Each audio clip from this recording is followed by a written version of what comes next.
We're also starting to understand nature has real value. Carbon, we already figured out. And carbon is moving very quickly into a system where it's going to be very close to a currency. Basically, being able to take a ton of absorbed or sequestered carbon and being able to create a forward pricing curve with financial service architecture, documentation. I just came out of a meeting this morning how we're trying to accelerate that. To be quite honest, not to get very boring, but we're on financial topics and things, but they're going to be derivatives. And you need ISDA documentation if you want to trade a derivative in the marketplace. And all of this actually matters for nature as well. I'm going to quickly hand off, but again, I want to talk about value one more time, because the southern part of the world has value far greater than large elements of the northern part. And we start thinking about and putting prices on water, on trees, on biodiversity. We find, where does that sit? I'm doing a lot of work out of Asia, and I say that my next door neighbor, Indonesia, is the left lung of the world, and obviously Brazil's the right. And Africa, absolutely critical. And we need their natural capital as a system-based world more than we need that 66 billion we've got sitting in the basement of the Bank of England. So how do we, and I'm hoping this discussion today, at least from a central banker's point of view, on how do we start tokenizing? How do we start building systems that actually create not only the value, but transfer that value around the world? Asia has net imported gold from the West since April. The trade flow into China, 160 tons of gold. Into India, 80 tons. Into Turkey, 62. Thailand, 38 tons. Saudi Arabia, 20 tons. Malaysia, 4 tons. Hong Kong, 3 tons. Where do they get all this gold? Well, the UK sold 15 tons of gold from their treasury. 32 tons, South Africa. Canada, 33. Australia, 34 tons.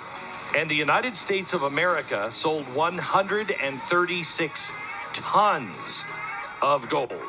Through the entire book. It's a great read, 300 and something pages. We're going to go through two of my favorite chapters, starting with your $300 silver call. Let's just get right into it, Peter. Why do you think silver is going to $300? Well, when I did the research and wrote the book, I mean, some of it was even prior to writing the book, but I've looked at multiple indicators, and each time I look at these indicators and the different, inputs, I end up getting a $300 target. All these indicators tend to point to $300.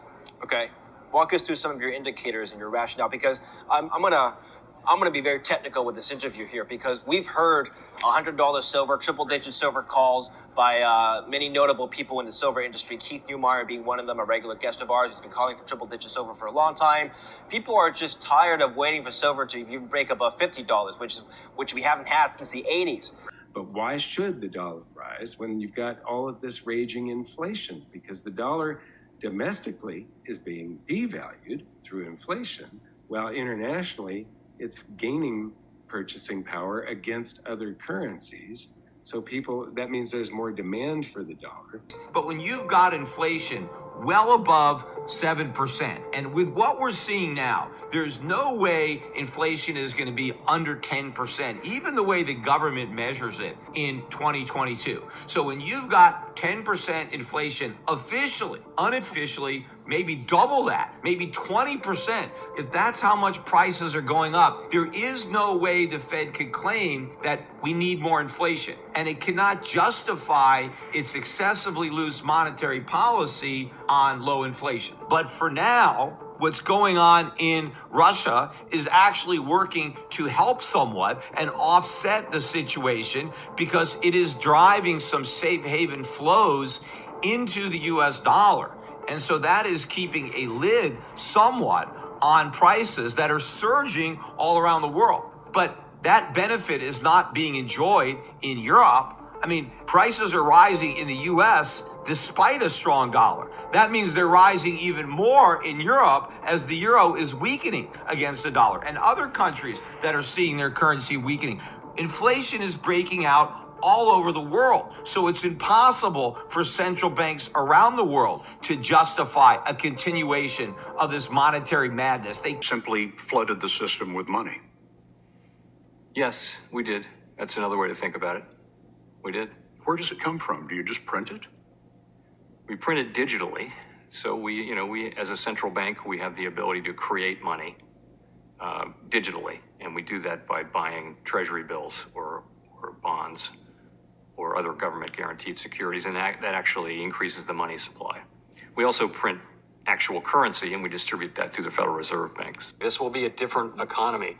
And one of the things we hear from companies is that they've spent a lot of time since the pandemic arrived looking at ways to have more effective technology and perhaps fewer people.